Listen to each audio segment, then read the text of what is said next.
সবাই মিলে একসাথে বেড়াতে যাওয়ার মজাই আলাদা। আমরা আজকে ৬ জন মিলে বেড়াতে যাচ্ছি একসাথে। অনেকদিন পরে আমরা সবাই একসাথে হয়ে আবার বেরিয়ে পড়লাম। এখন যাব খাগড়ি, তারপরে মোস্তফাপুর থেকে যাব ঝিনাইদহ। একসাথে আমাদের টিকিট বুকিং করা আছে, 4টি টিকিট, কিন্তু লোক ৬ জন।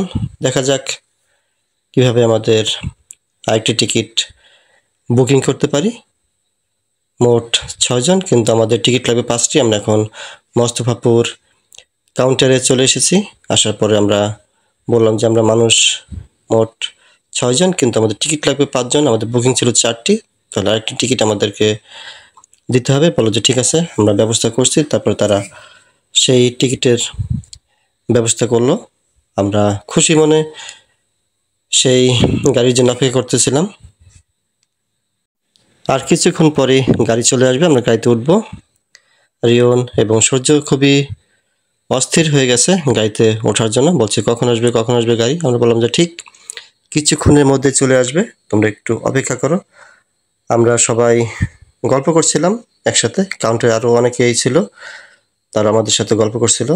সঞ্জয়, স্বপ্না, মিতা, আমি এবং আরও অনেকেই সবাই একসাথে বসে গল্প গুজব করে সময় কাটাচ্ছি গাড়ির অপেক্ষায়। গাড়ি চলে আসবে, গাড়ি আসলেই আমরা সবাই উঠে যাব।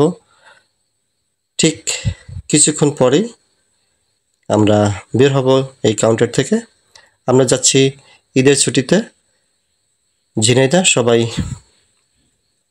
বেড়াতে যাব। স্বপ্ন এবং সঞ্জয়, সূর্য কুষ্টিয়া থেকে আমাদের মাদারীপুর এসেছিল। এই 3-4 দিন ভালোই সময় কেটেছে আমাদের, খুবই আনন্দ এবং অনেক ভ্রমণ হয়েছে। তাদেরকে আসার জন্য অনেক ধন্যবাদ। ঠিক আমরা আবার একসাথে যাচ্ছি ঝিনাইদহ। আমরা বাসে উঠে গেছি, যার যার সিট নিয়ে বসে গেছি আমরা। কিছুক্ষণ পরে গাড়ি ছেড়ে দেবে। গাড়ি ছাড়ার পর আমরা আবার নিজ নিজ গাড়িতে চলে যাব ঝিনাইদহ।